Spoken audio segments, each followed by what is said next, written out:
Welcome to Fighting Stats, the ultimate channel for MMA fans who love statistics and betting breakdowns.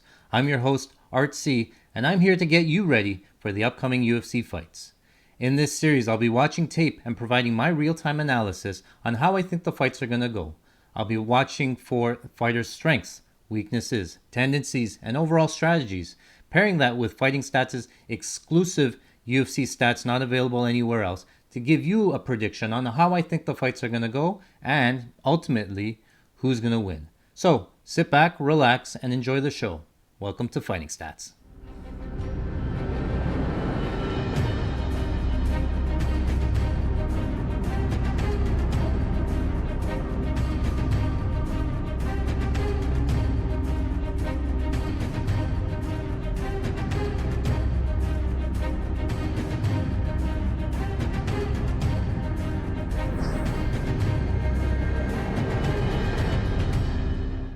Welcome back to Fighting Stats. I'm your host, Artsy, and today we are breaking down the UFC 298 fight between Amanda Lemos and Mackenzie Dern.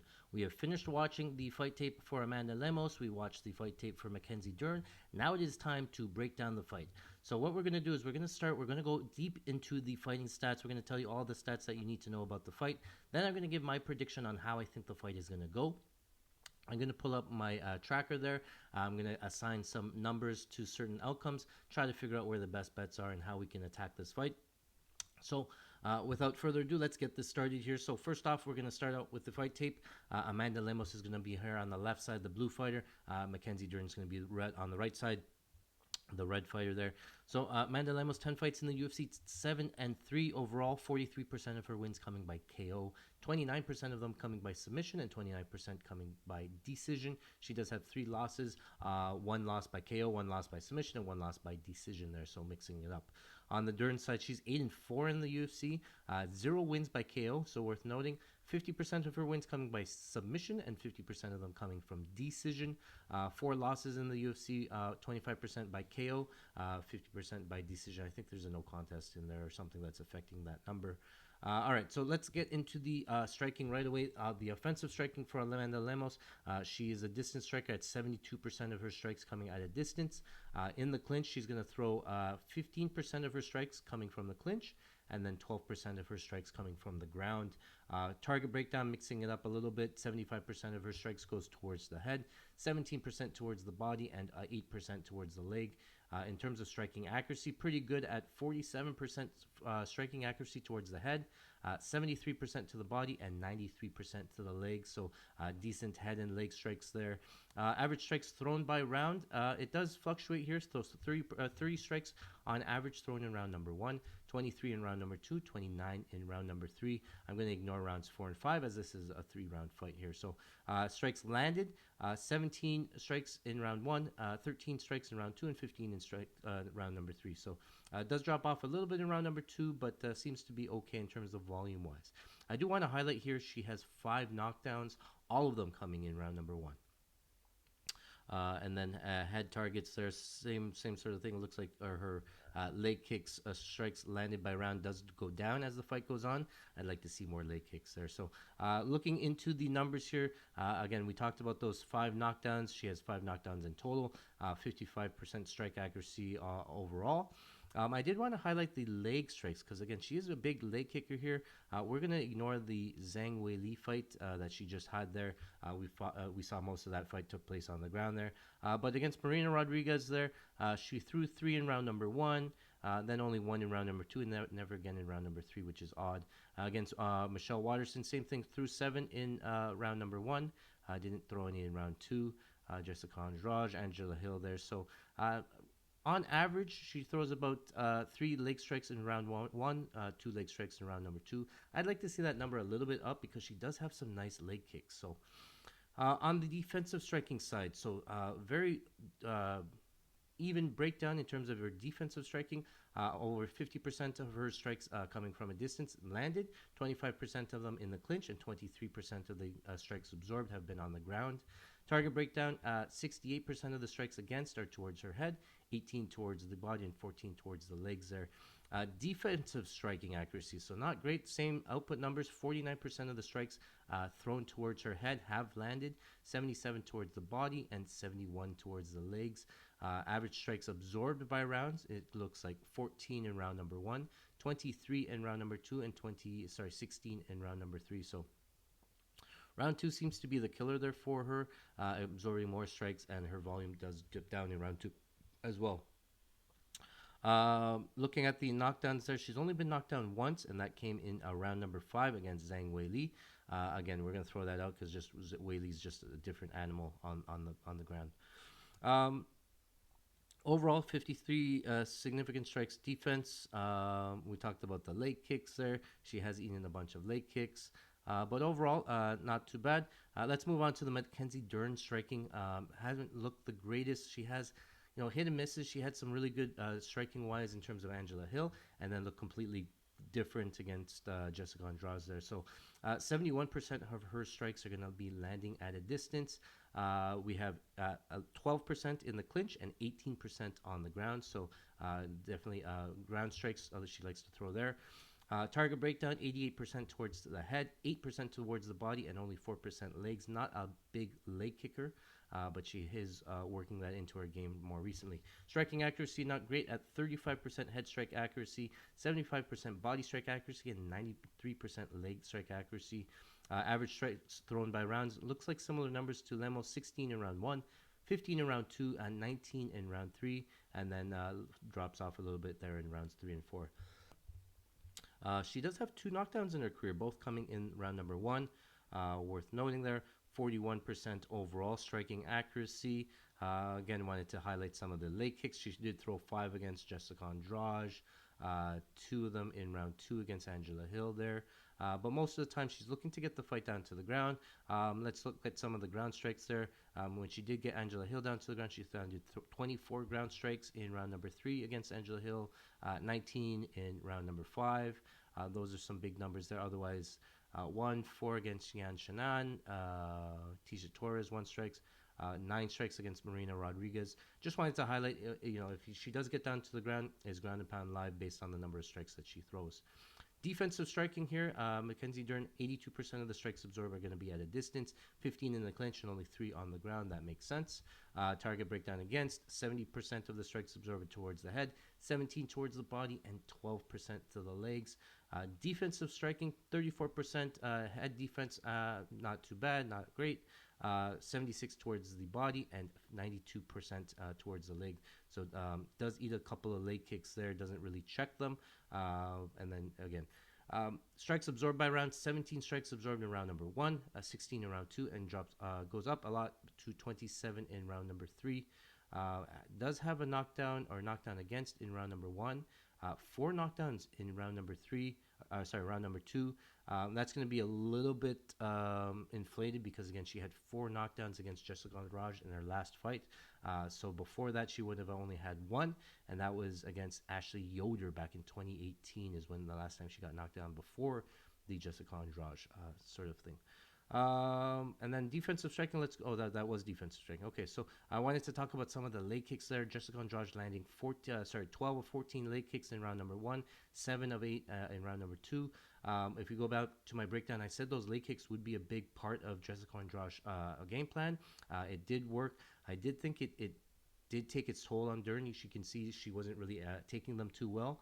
You go back to the Yan Shannon, she landed 14 of 15 leg kicks in that in round number 1, 17 of 18 in round number 3, 12 of 12 in round number 4.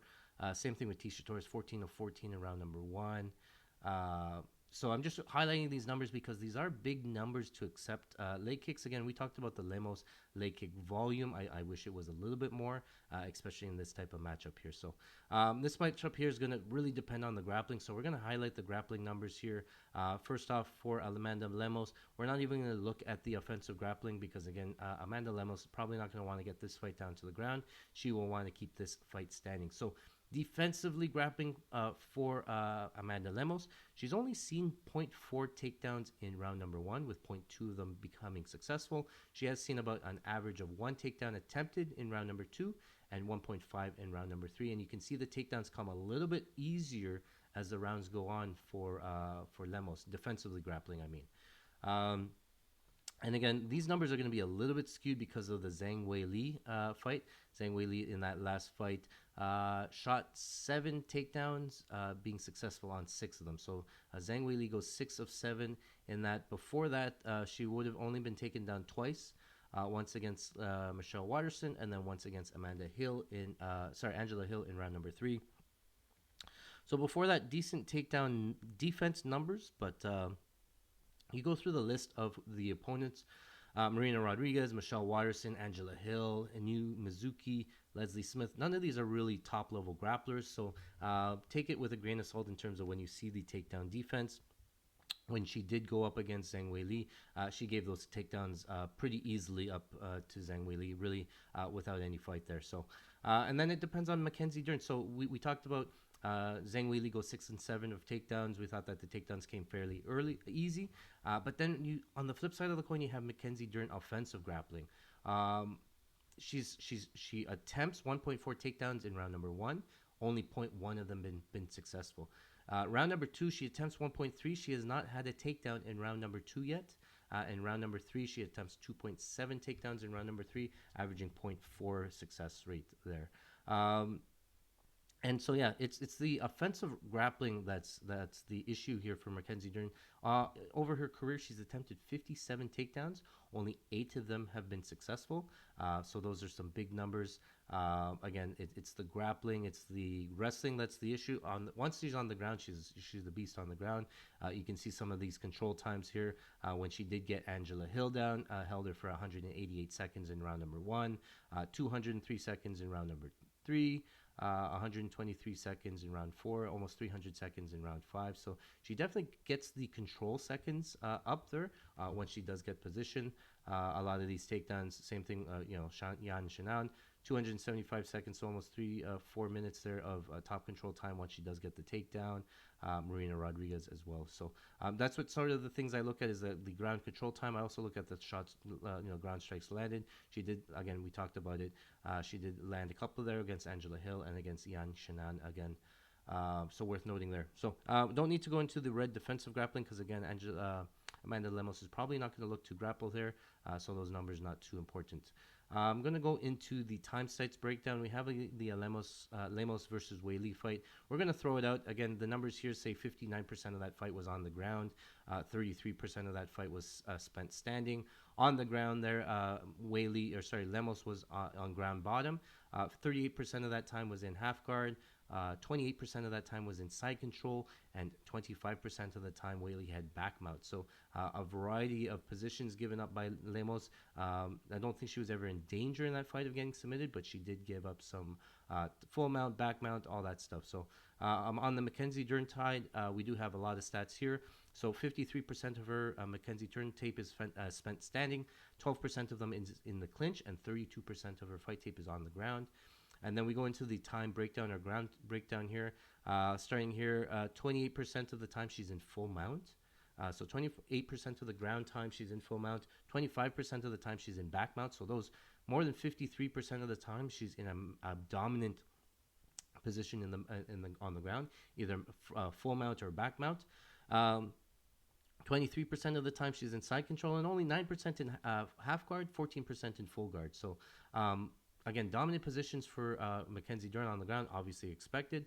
And the thing with Amanda Lemos, she hasn't looked good in any kind of grappling exchanges. She did get submitted there by Andrade, the standing arm triangle, which is a super bad look, I think, on her side there. So let's go into the striking tendencies before I actually break down the actual fight. So Amanda Lemos here, she's going to be standing mostly orthodox, but she can stand in southpaw. She likes to throw the rear 2, so that right hand. She does have a sniper of her right hand, closes the distance a lot with that right hand.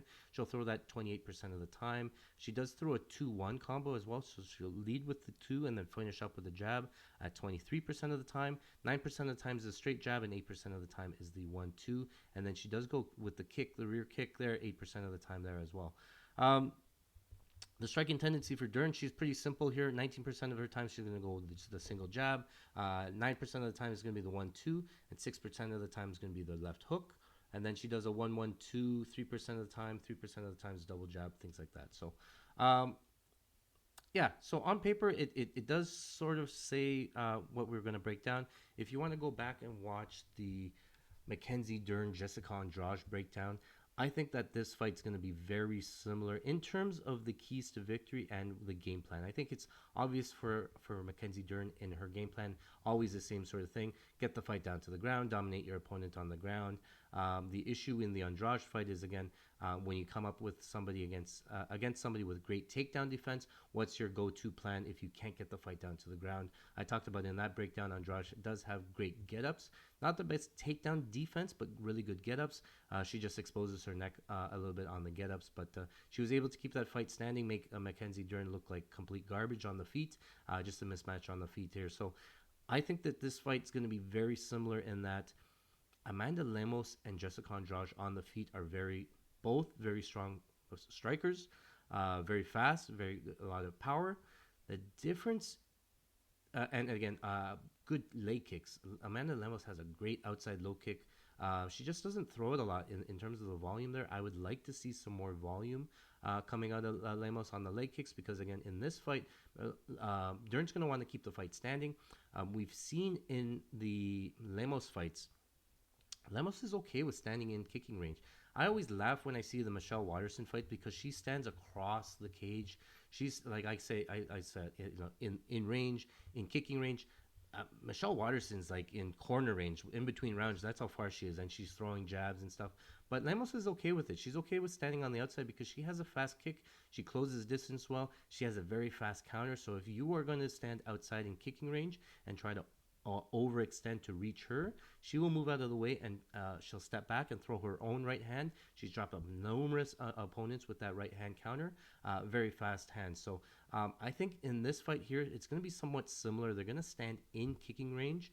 That's why I want to see Lemos throw some more kicks because we've seen Dern really struggle with the outside low kick, really slow her down. So if Lemos can get that off and working, it's going to make the takedowns a little bit harder. It's going to make the striking and the power from Mackenzie Dern a lot lighter. So if Lemos can get the leg kicks working, I think that's going to really benefit her.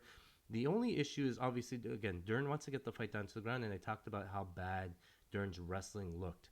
Um, the biggest difference for me in terms of Amanda Lemos versus Jessica Andrade, I think Andrade has a lot better get-ups. I've seen Amanda Lemos now on the ground numerous times in the last couple of fights. Obviously, in the last fight against Yang Wei Li, she spent most of that fight on the ground. But even before that, I think she was on the ground there against Angela Hill. I think she tried to pull guillotine. Marina Rodriguez, I can't remember if she spent time there, but against Michelle Watterson, she was on the ground there. I think there was a trip. But when she's on the ground, she's okay. She does have a get up. She looks to sort of elevate and get up. Otherwise, she can be a little bit complacent off her back. Again, the Zhang Weili, comparing any kind of takedown defense and bottom game against Zhang Weili is not justifiable because not many people are as good as Zhang Weili. But again, I can't really compare it to Marina Rodriguez, Angela Hill in terms of their top games because they're not comparable to Mackenzie Dern either. So I have seen some times where Lemos is on the ground. She doesn't look great on the ground. She really has to rely on that get up. I think if this does hit the mat at some point, probably Mackenzie Dern keeps that, and that's basically the round. So if Mackenzie Dern can get the fight down to the ground, whether it's through the clinch, sometimes she climbs them. Like there was one fight where she didn't even need to get down to the ground. I think against Tisha Torres, took the back standing, and then still got the fight, got the submission, things like that. So the biggest difference, again, one of the things I noticed was that Amanda Lemos in the clinch. If you go back and watch the Angela Hill fight, I talked about in that fight, she had a problem with circling off and getting pushed up against the cage against Angela Hill. Angela Hill's not the biggest, strongest fighter at 115, but she was able to hold Lemos up against the cage, which was very surprising to me. I would have thought Lemos would be a little bit stronger based on what we've seen, but I think it's just the clinch game from Lemos not really there. She does allow herself to get pushed up on the fence, not able to circle off, and Dern does have a good clinch game. Dern will look for the double overhooks rather than underhooks, and again, that's to hold on to their opponent. But I think from there, Dern will look for maybe an outside trip, inside trip sort of thing. And then if she can get the fight down to the ground, I think Lemos is a fish off of her back, honestly. I think she was okay to survive against Wei Li. She does have a couple of defenses. So when Yang Wei Li got the back, her default is to go 2-on-1 on the wrist control, contain the wrist, tuck the neck sort of thing, prevent the rear naked choke, and try to regain half guard. I think Mackenzie Dern has a little bit better setups for the chokes. So I can see her getting the back, locking in the body triangle, probably spending a lot of time on the back if it does get there. I think Dern will have more success on the ground in terms of actual submissions than Wei Li. Wei Li didn't actually attack any submissions, just more control. She hung out in half guard, rained down ground and pound, things like that. So I think on the ground, the sub is pretty much live for Dern. And on the feet, I think the KO is live for Lemos. So I do think that both fighters do have a path to victory. And I'll sort of get into the numbers right after this.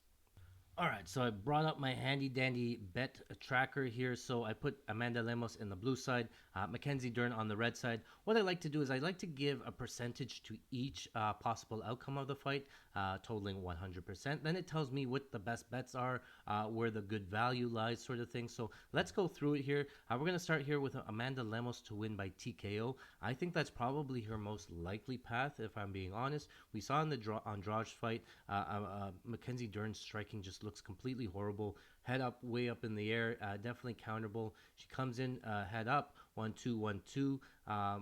And Amanda Lemos has fast hands, very fast hand, very fast power. We talked about the 5 knockdowns in round number 1. I can see her finding some success early. I can see Lemos having success with the outside low kick, and then even in the later rounds sort of picking up. It really comes down to the takedown. So Amanda Lemos by KO, I think it is live. I'm going to put it at 30%, I think, right now, just to see where that ends up.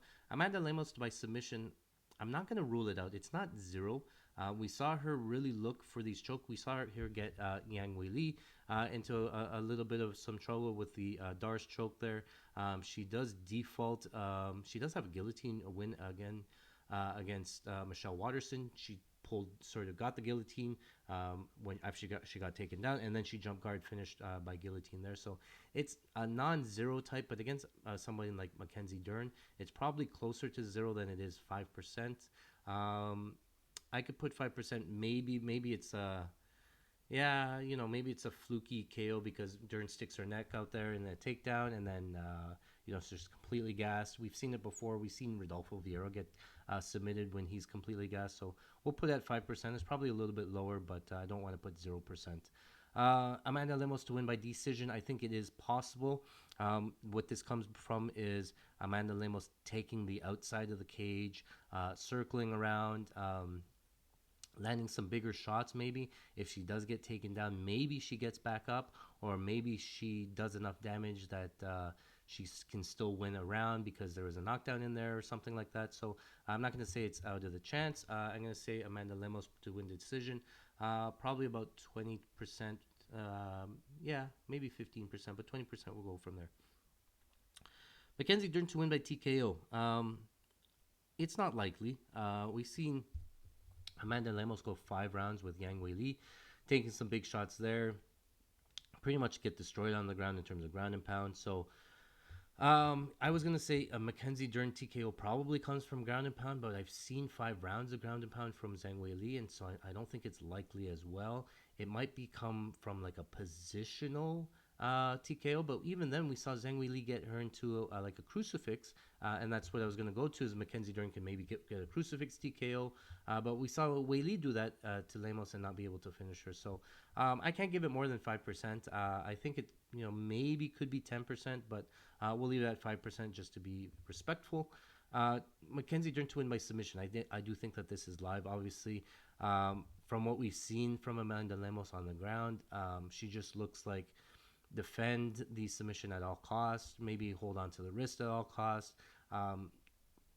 If I'm being honest, she's probably better off staying on her back, keeping it safe, keeping the arms tucked in, holding on, controlling posture, than it is to try to explode, create some space, turn her back as she gets up, and then give up the back to Mackenzie Dern. But that means that she's open to losing a decision there. So win by submission, I'm going to put it at 30%. I think, If Mackenzie Dern gets the fight down to the ground, it's probably a way to find the submission. I haven't seen Amanda Lemos fight out of many submissions. That arm triangle, the standing arm triangle choke against Jessica Andrade, a super bad look. Like, when's the last time you've seen a standing arm triangle win?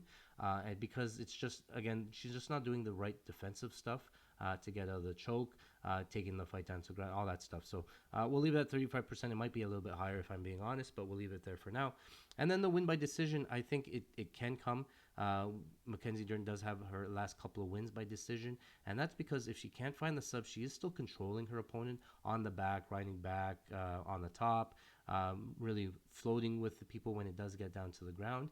But again, it's going to rely on getting the fight down to the ground. She's probably not going to win a 15-minute stand-up battle going to decision. She's going to have to get it down to the ground. And then I think if it does get the ground, she's probably more likely to find the submission than not. So I can't put the decision more than the submission, because I think the submission is more likely to happen. So win by decision, maybe about 15%, 20%. 20% I think is too high. 15% decision. Oop, no, my numbers are all over the place. 15%. Okay. I'm still a little bit high. Win by sub, 30%.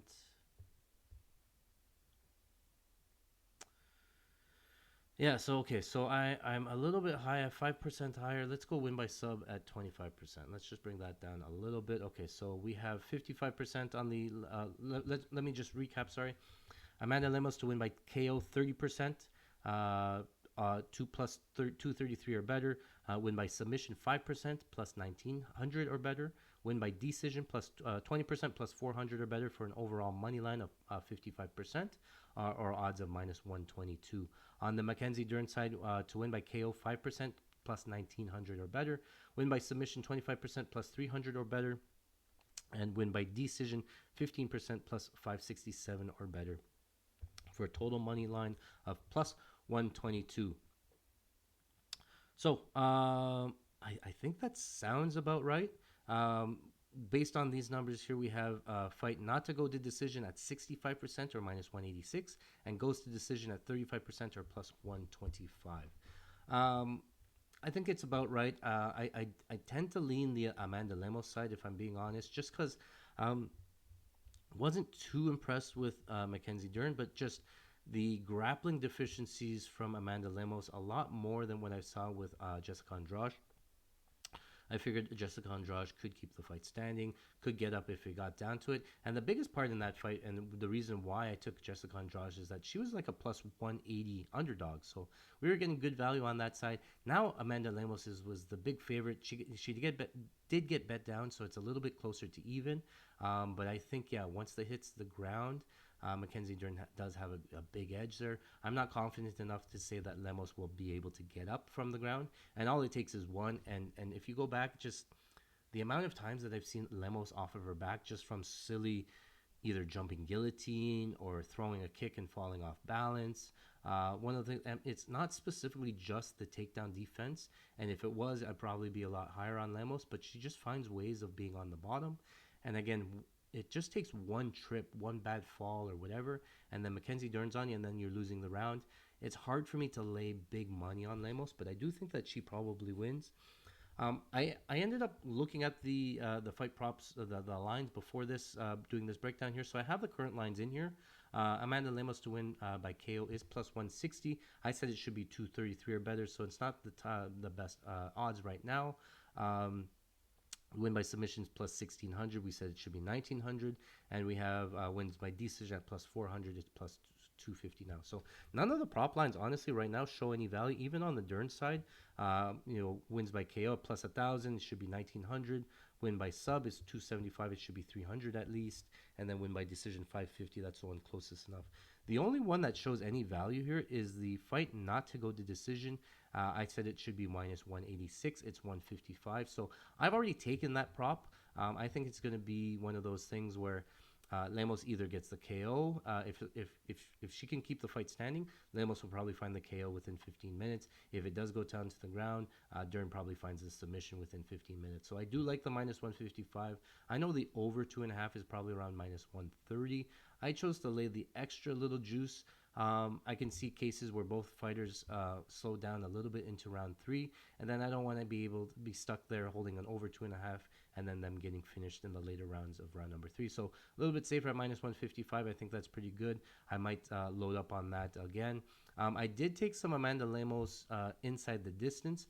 I said the net line should be 186. I think I got plus 220 on that. That line has moved down to 175, where I wouldn't recommend a play now at 175, but at 220 I think it had some value. I took that side there. So I'm sitting on Amanda Lemos inside the distance. I'm sitting on fight to not to go to decision.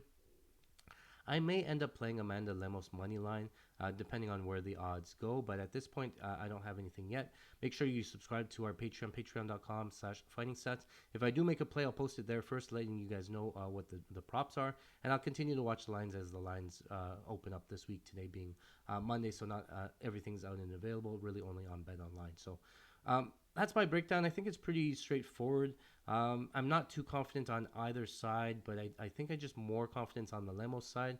Just, it's Mackenzie Dern. She has a way of like sneaking, things out.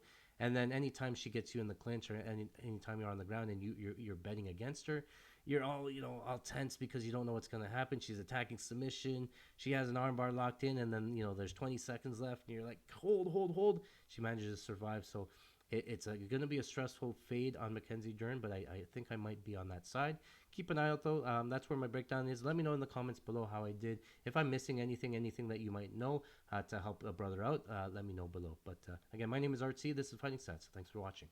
All right, guys. Well, that is it for today. Thank you very much for watching. If you like this type of content, make sure you smash the like button, hit the subscribe. You'll get notified anytime we put out new content. Listen to this. We just hit a massive parlay for $29,000 at UFC 297. That is one UFC after 296, where we hit a parlay for $82,000. That's back-to-back parlays. We've made $110,000. And how do we do it? We use our exclusive fighting stats, not available anywhere else. Our exclusive fighting stats gives us information, gives us a big edge over the sportsbooks, and tell us what's going to happen within the fights. We post all that information, our breakdowns, our best bets, over at patreon.com/FightingStats. Don't miss out. Make sure you subscribe today. Again, my name is Art C. This is Fighting Stats. Thanks for watching.